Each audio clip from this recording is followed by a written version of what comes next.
Bismillahirrahmanirrahim. Assalamualaikum warahmatullahi wabarakatuh. Halo anak-anak kelas 6 yang soleh-soleha. Kita berjumpa lagi pada pembelajaran hari ini. Semoga kalian semua dalam keadaan sehat dan tentunya semoga kalian semua tetap dalam keadaan semangat belajarnya. Hari ini kita akan belajar ya, tentunya seperti biasa.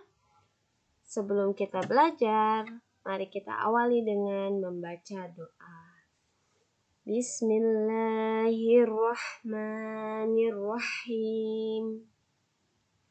Rabbi zidni ilma warzuqni fahma waj'alni minas salihin. Ya Allah, tambahkanlah aku ilmu dan berilah aku kemampuan untuk memahaminya.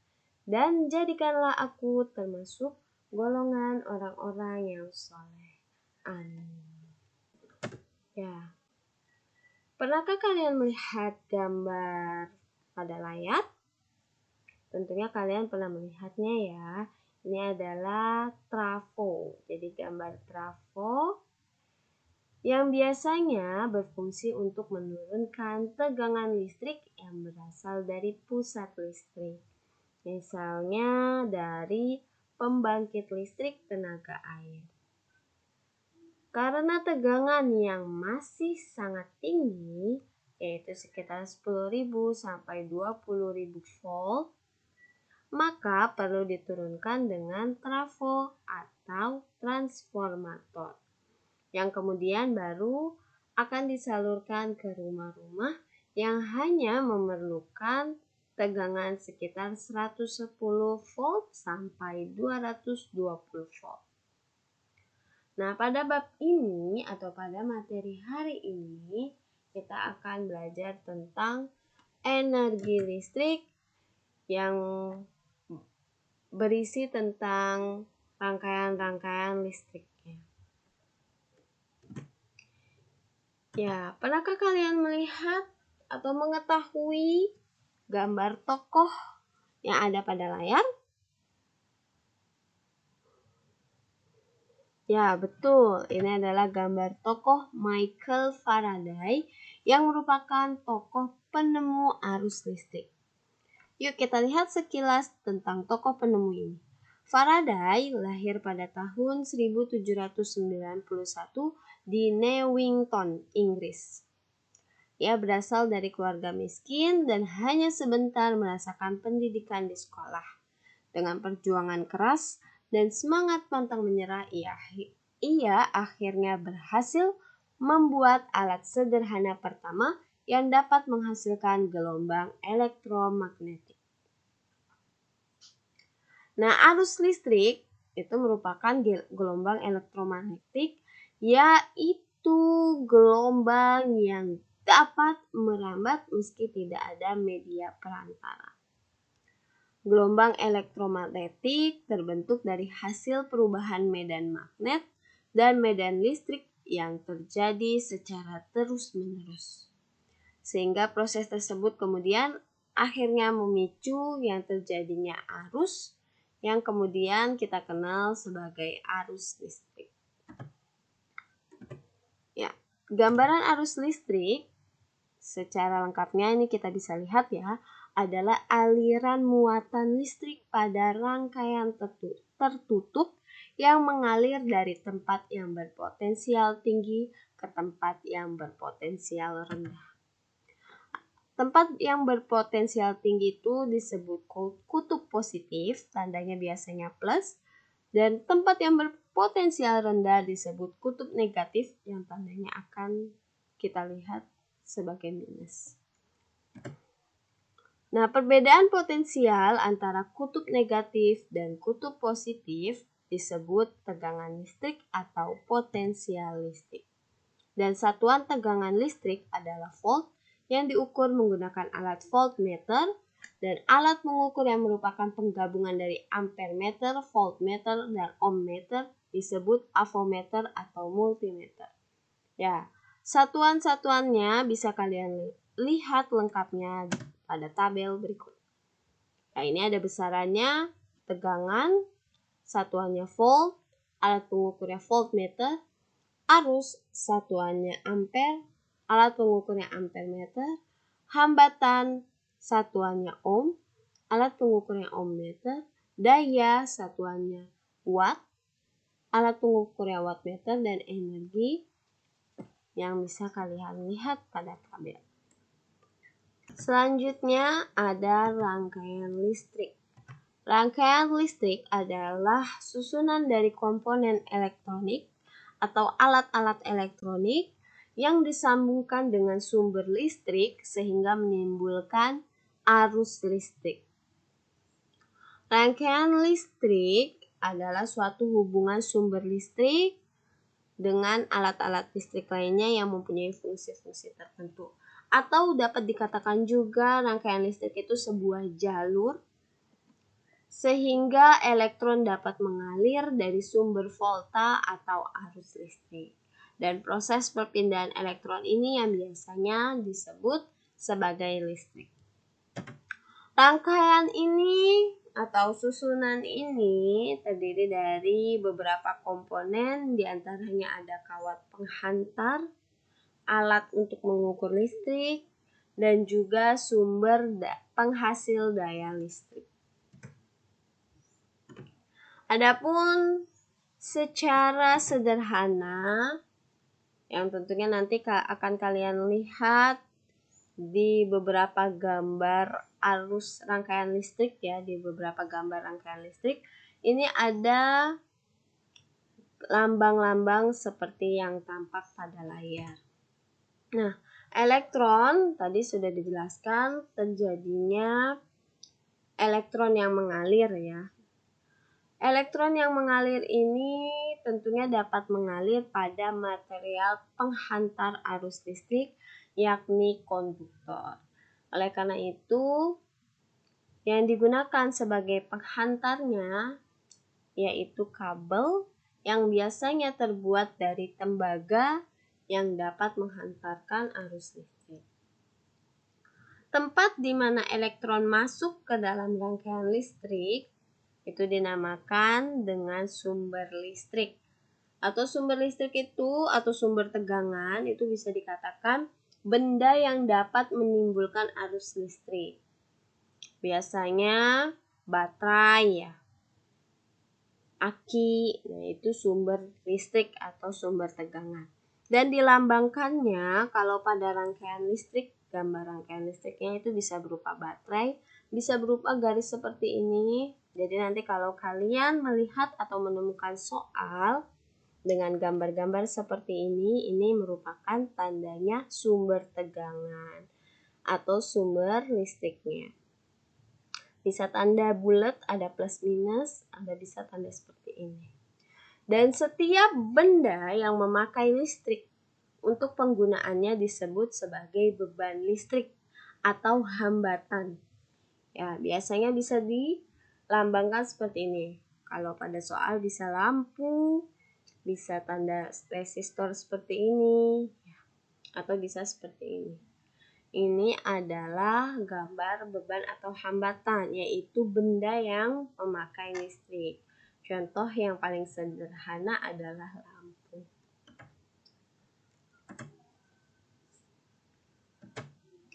Nah, tadi sudah disinggung sumber-sumber tegangan atau sumber-sumber energi listrik ada apa saja.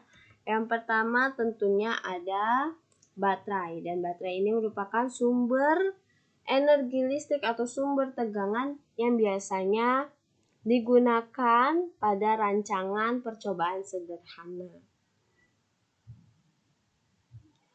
Baterai ini bisa juga disebut sebagai elemen kering atau baterai kering ya. Baterai ini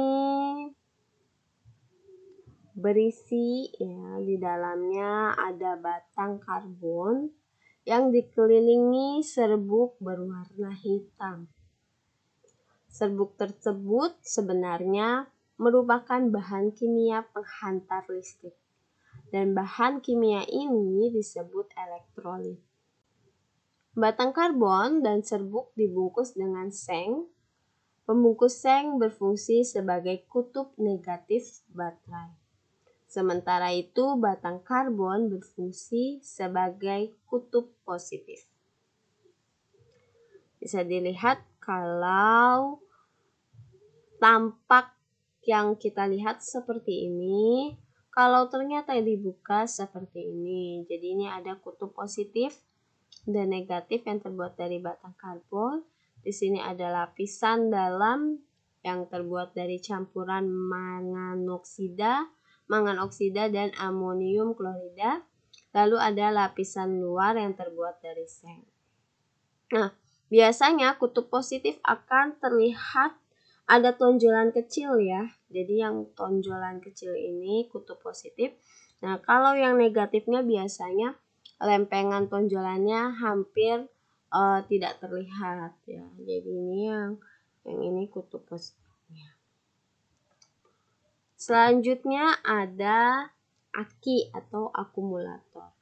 Nah, ini juga biasa disebut dengan elemen basah atau baterai basah. Di dalam aki terdapat larutan asam sulfat yang berfungsi sebagai elektrolit. Seperti pada baterai, aki juga mempunyai kutub positif dan negatif.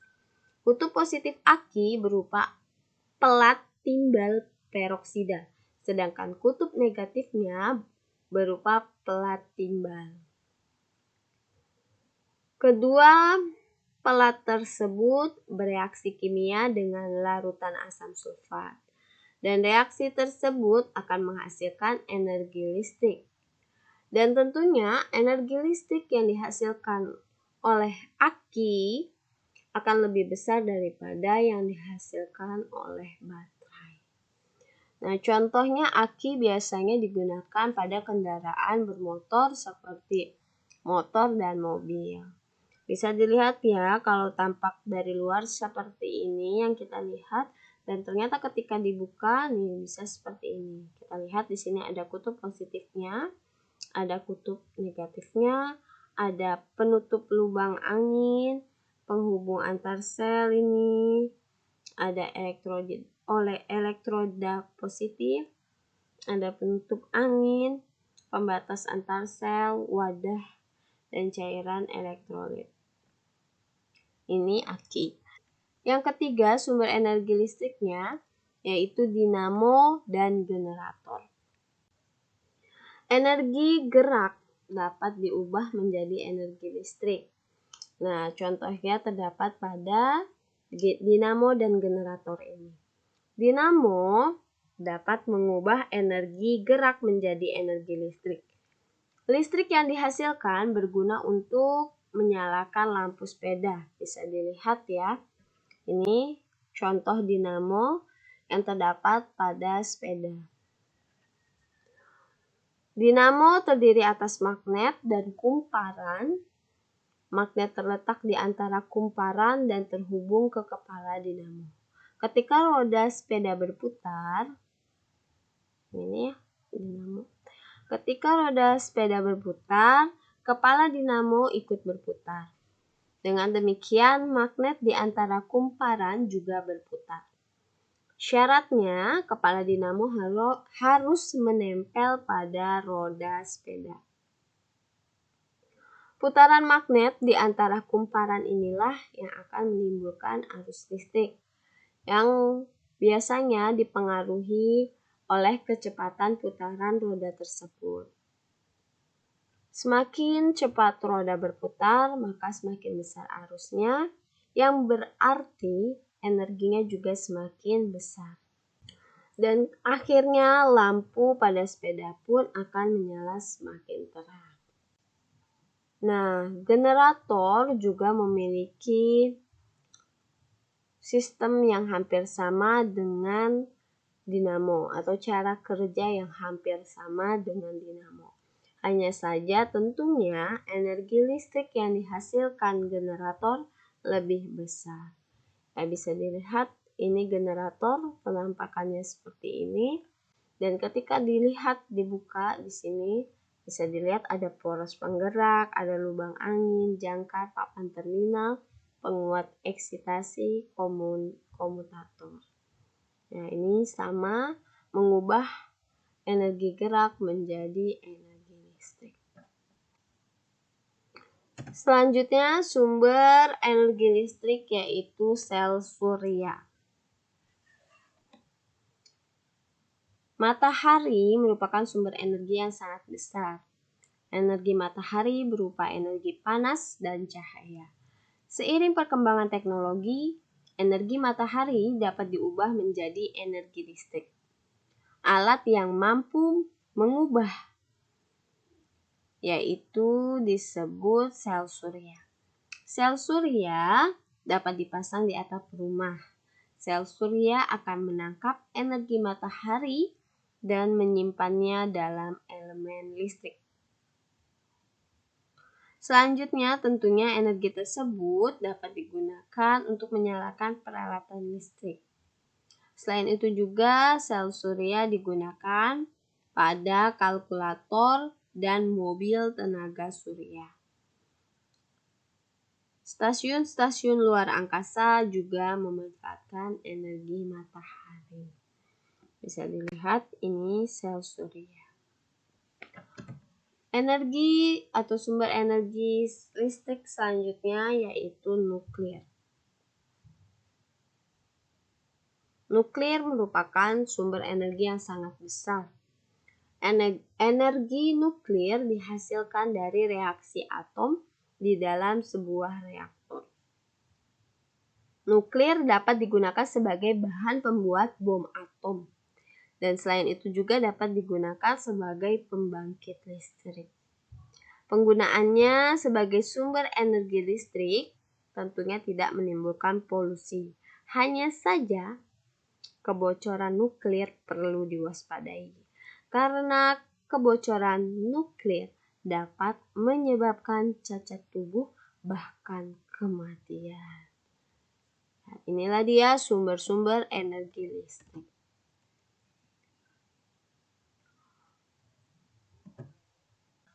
Dari mengalir tidaknya arus, rangkaian listrik terbagi menjadi dua, yaitu rangkaian terbuka dan rangkaian tertutup. Rangkaian terbuka adalah rangkaian listrik yang dirangkai dengan sedemikian rupa di mana salah satu bagian arusnya terbuka, sehingga tidak terjadi aliran listrik di dalamnya. Atau biasa juga rangkaian ini disebut dengan rangkaian listrik yang terputus. Sedangkan rangkaian tertutup adalah rangkaian listrik yang antara komponen satu dengan lainnya berhubungan dan tidak terputus dan terjadi aliran listrik. Dapat dilihat ya pada gambar. Nah, kalau misalnya rangkaian terbuka, nih, ada yang bagian yang terbuka. Karena ada bagian yang terbuka ini, maka arus listrik tidak akan bisa mengalir, terputus karena tidak menjadi satu kesatuan. Dari baterai tidak balik lagi ke baterai. Ya. Sementara dari potensial tinggi ke rendah, berarti dari positif ke negatif. Nah, tidak bisa mengalir karena terputus nih. Ini kan positifnya. Maka tidak bisa mengalir. Sementara kalau rangkaian listrik tertutup tentunya akan mengalir. Nah, contohnya ini dari positif ke rendah. Bisa mengalir karena semuanya menjadi satu kesatuan rangkaiannya.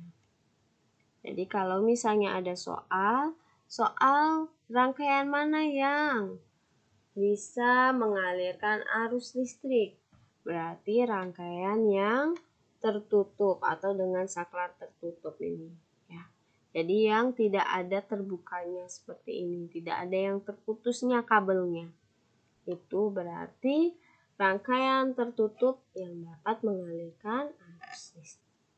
Nah, secara lebih lengkapnya atau lebih jelasnya bisa dilihat pada gambar ini. Ya, kalau ini rangkaian terbuka, ini rangkaiannya tertutup. Yang berarti Berarti rangkaian ini, yang kedua ini bisa mengalirkan arus listrik sehingga lampunya bisa nyala. Kalau yang ini lampunya jadi tidak nyala. Rangkaian listrik juga dibagi lagi, yaitu menjadi 3, ada rangkaian seri, rangkaian paralel, dan rangkaian campuran. Ya, rangkaian seri adalah rangkaian alat listrik yang disusun berurutan tanpa cabang. Jadi tadi dijelaskan bahwa rangkaian alat-alat listrik yang disusun berurutan tanpa cabang. Nah, di sini berurutan. Masih satu rangkaian. Jadi di sini lampu, sebelahnya sudah ada lampu kedua. Atau baterai satu, ada baterai kedua. Nah, ini bisa salah satu. Kalau ini pada gambar dua-duanya, lampu dan sumber tegangannya disusun berdasarkan rangkaian seri.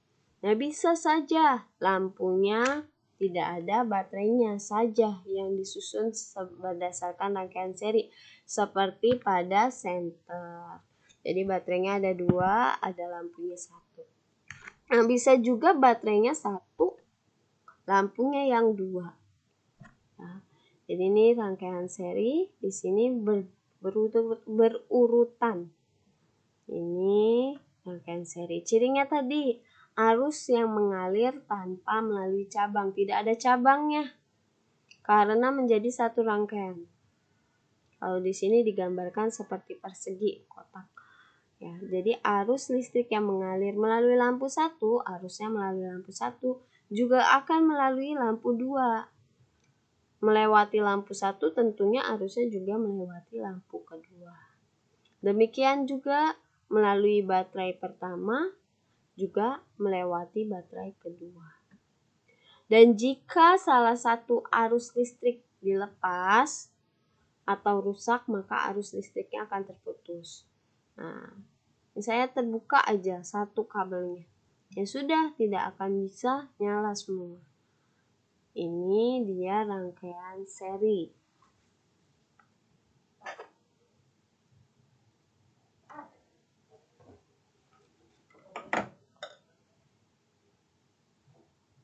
Nah, kelebihan dari rangkaian ini tentunya membutuhkan sedikit komponen listrik, sehingga biaya yang dibutuhkan untuk membuat rangkaian seri lebih sedikit daripada rangkaian paralel. Namun tentunya ada kekurangan, yaitu jika salah satu, tadi sudah dijelaskan, salah satu alat listrik yang dilepas dari rangkaian yang membuat kabel terpisah akan mengakibatkan alat listrik lainnya padam. Dan biasanya lampu yang menggunakan rangkaian seri, lampunya akan menyala lebih redup. Selanjutnya ada rangkaian paralel. Rangkaian paralel adalah rangkaian alat-alat listrik yang dihubungkan secara berjajar dengan satu atau beberapa cabang.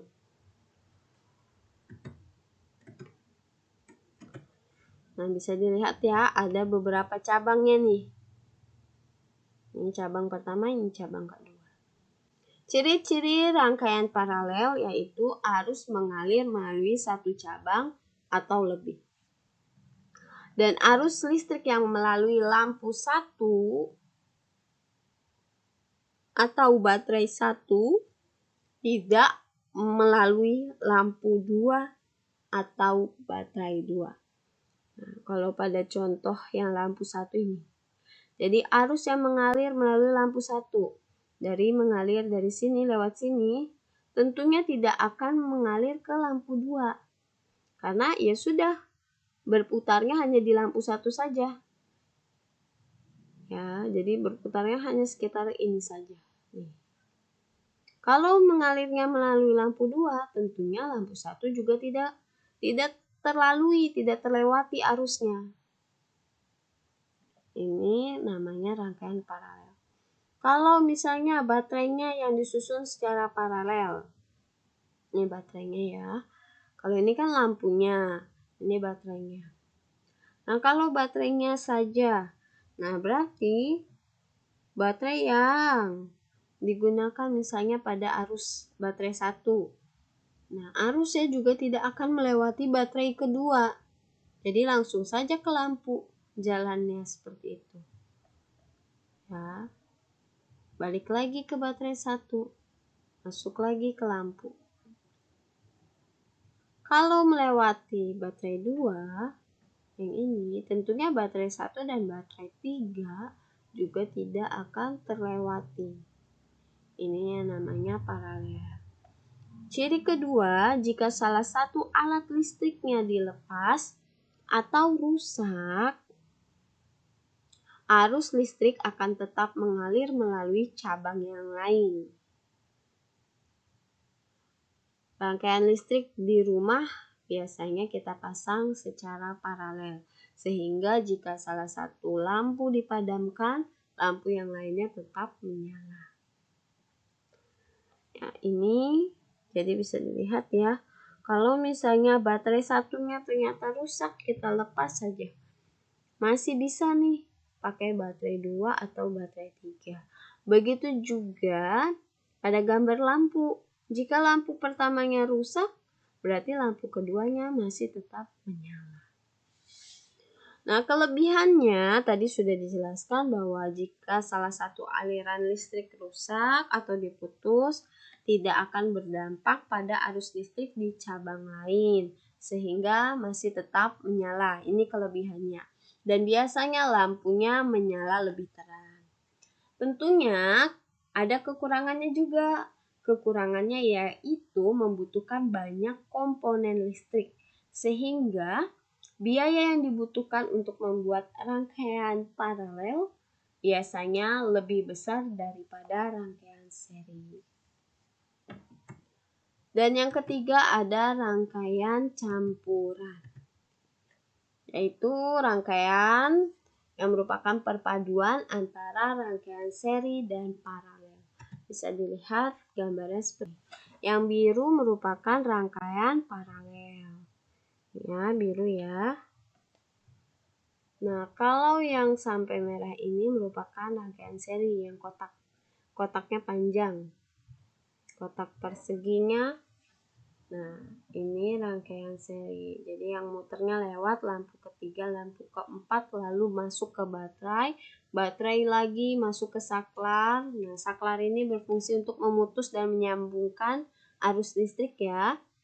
Nah, ini masuk. Nah, ini yang merah ini, garis-garis merah ini sebenarnya kabel. Jadi, yaitu media penyalur arus listrik. Baterai lewat kabel arusnya masuk ke saklar. Nah, masuk ke lampu ketiga, lampu keempat, balik lagi ke baterai. Ini rangkaian seri. Tapi kalau misalnya baterai masuk ke lampu kedua, nah kan tidak melewati lampu ketiga, lampu keempat, tidak melewati lampu pertama. Ini masuknya rangkaian paralel. Ya, atau baterai melewati lampu ke satu, tidak melewati lampu kedua. Ini namanya rangkaian campuran. Demikian tadi pembahasan materi hari ini. Semoga kalian bisa memahaminya dan tentunya kalian bisa banyak-banyak membaca lagi tentang rangkaian listrik dari berbagai sumber bacaan. Dengan banyak membaca tentunya akan menambah wawasan pengetahuan kalian juga. Jangan lupa untuk kalian yang baru berkunjung ke channel ini untuk mengklik tombol subscribe, dan Ibu ucapkan terima kasih kepada kalian yang telah mengklik tombol subscribe.